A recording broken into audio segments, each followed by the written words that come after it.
Want to compare stocks quickly and make smarter investment decisions? In this video, I'll show you exactly how to do it using Google Finance. Let's jump right in. First, head over to Google Finance. Just search for it on Google. It takes seconds. After landing on the page of Google Finance, next part is signing in using your Gmail account. So click Sign In button and choose which account you want to sign in and enter your Google password. Once you're there, pick any stock you want to analyze. You can search by company name or ticker symbol.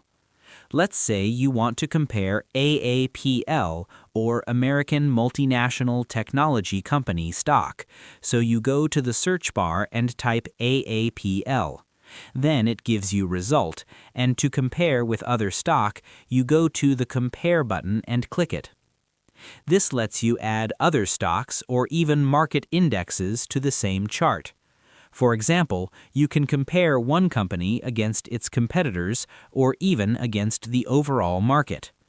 As soon as you add them, you'll see a visual comparison showing how each one performs over time.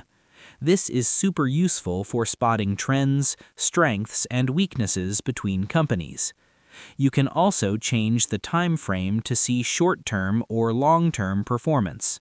And that's it. It's fast, simple, and incredibly powerful. Just remember, charts are only part of the story. Always combine this with proper research before making any investment decisions. If you found this helpful, don't forget to like and subscribe for more simple investing tutorials. See you in the next video.